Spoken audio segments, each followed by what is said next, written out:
after your appearance on BBC television, which created a huge stir, I wonder whether your colleagues here at Brunel, have been supportive, hostile, or what have you found? I don't think anyone has really reacted negatively to it. Like, most people I spoke to were just kind of curious as to what my position was and why I'd done it, and a number of people just found it kind of funny that the guy sat behind me felt the need to make a gesture while I was talking. Terrible. But I haven't really had any negative reaction. I have spoken to people about it and they seem like generally interested in what my position was. Because it must have been a very hostile audience. I mean, it was just the level of support for Laura Bates was. You probably wouldn't notice, Lisa, but she basically she won one of our Lyme Feminist of the Month awards on the back of claiming that more than 2 women a week in the UK are killed by partners or former partners. And it's just a lie. The figure's under 1.5, and it's been declining for a great many years. So Ewan challenged her, and she repeated the lie on live television. It was just the most extraordinary thing. But it's a very hostile audience, and the programme was about, I think, is Britain a sexist country? And when they meant sexist, what they meant was anti-female sexist. There was no, apart from Ewan's contribution, I think one other person talked about one or two other things. It was possibly the most sexist programme I've ever seen on the BBC, and that's saying something. That's what you think of when you hear the word sexism, though, isn't it? Well, it's not what we think of, which is why it's general social. But sexism affects. I mean, women complain about things like construction workers saying "show us your boobs, love," and so on. But anti-male sexism actually kills men. It leads to them not getting careers, and so our manifesto is coming out on Sunday, and we explore 20 areas where the state assaults men and boys. There isn't one where it assaults. Well, when you talk about discrimination anyway, you can't talk about one without the other. You can't talk about sex discrimination without considering men and women. You can't ignore women, you can't ignore men. So the problem is we're faced with a society that only seems to look at women's problems. And I'm not against that, but I think you've got to be a bit of balance to look at both sides. It's because they tend to be worse off. Yeah, I think that obviously there's going to be discrimination everywhere. Okay, we live in a world where there are a lot of differences between people. Yeah, there are going to be places where men are discriminated. There are going to be places where women are discriminated. I think that we live in a world that changes a lot. As in, a few years back, maybe 10 or 20 years back, women were considered to have to stay at home with the kids. Okay, things are changing now. Now women are actually more ambitious, they want to have a career. Take me as an example. So they're kind of put on the spotlight because things have really changed for women over the past year. There's still a lot of things that happen in our lives. I mean, not mine personally, but I'm just gonna, maybe this is gonna be cliche, and I'm just gonna cite one thing that really touches me daily is what happens in the Middle East for women. That's just something that is outrageous. Or what happens in our world, in Europe, in France, in England, everywhere, about violence in the household. So these things happen. I think it's a very interesting one, that, Lisa, because that's interesting. I mean, the Middle East, I think it could take a long time. But if we talk about violence in the household, is it your view that women suffer more than men from domestic violence? Yes. It has been known for over 30 years that is not the case. 345 studies, I think it is, Martin Fieber at California. 345,000. No. 345 studies in this bibliography show that women are at least as physically aggressive towards intimate partners as men. 345 studies. I know people, crime surveys of England and Wales show that. Most domestic violence is mutual, is reciprocal, but where it's one way, the perpetrator is more likely to be a woman than a man. Okay, I completely disagree with that. Then Lisa, you're disagreeing with facts. I mean, I do not. It's just from my own friends in my own low age, as in in my 20s, I've already had friends complaining about aggressive partners.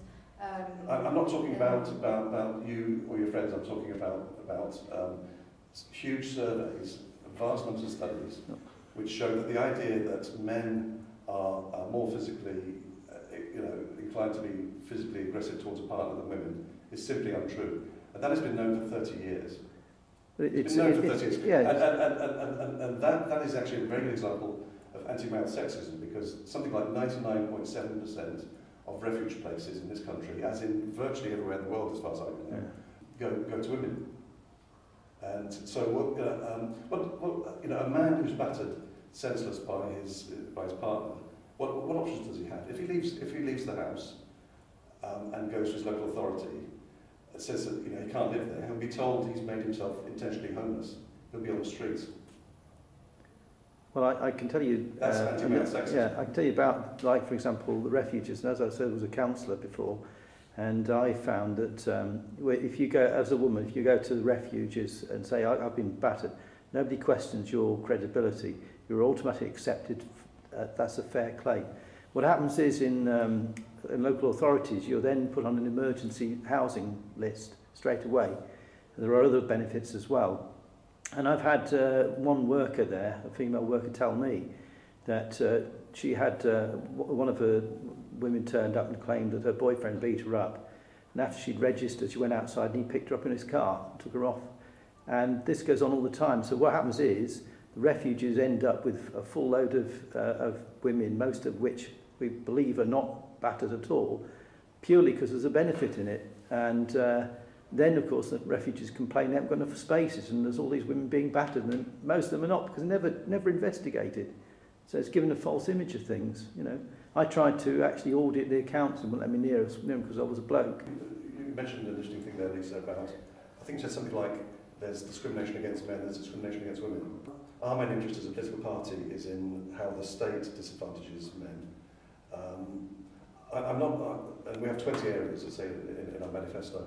I'm honestly not aware. I've been asking feminists for 5 years now, can you name me any areas where the state disadvantages women? And in 5 years, none has ever pointed me to one area. So I don't know if you have any examples where the state disadvantages women or girls. I can't think of any, just like I can't think of any where the state disadvantages men. Sorry? I can't think of any place where men and women, I mean the state, they work to promote all get both genders into the workplace. So, we've just touched on domestic violence, where that's just something I'm not very aware of. But you take something like family courts. Yes, I mean family courts. I mean men are treated abysmally by family courts, and that again is a big driver of suicide, as is domestic violence. Actually, on that point, I do agree with men. Considering child custody, that is one thing that I think is not right. Although there's both sides, and I can totally understand the woman's point of view. But I think that's something that should be talked about in our society, because these days, like I said, society changes, and nowadays I think that the father's place in a child's life is much more important than it was a few years back, because of the fact that women go a lot more into the workplace, and that the child needs to support both parents who work a lot, which is why.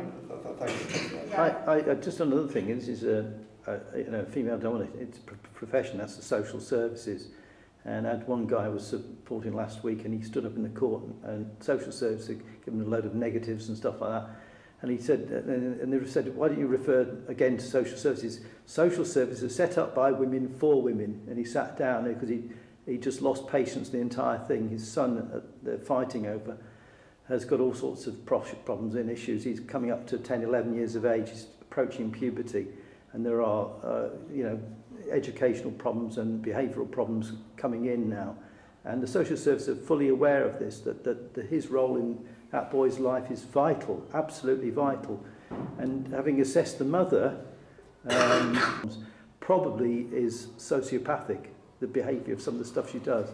And yet she has custody, not only of that child, but also 2 others as well, because she gets money from the state for doing that. She's not like you go out and work or try and find a job. She's a complete contrast opposite to you. I'm not saying that all women are the same. No. You're going to have both sides. You're going to have all the extremes on both sides, Yeah. men and women. You're going to have the women that are very ambitious, that are going to focus their entire careers on work. You're going to have the women that just go around breeding and, you know, trying to get money from the state. And I actually have examples from my entourage of this, and it's terrible. I mean, I want to give them a wake-up call, but then you'd also have the men that, you know, are very ambitious, that are going to want to get to the top of the ladder, and the men that go around breeding as well. So, I don't know, it's just, I think though, for talking about custody, that's something that has to change. That's something that should be judged equally, to analyze both the dad and the mom's, you know, first mental states, and, you know, presence in a child's life, but a child cannot be rid of his father, because that's just not the way society is these days.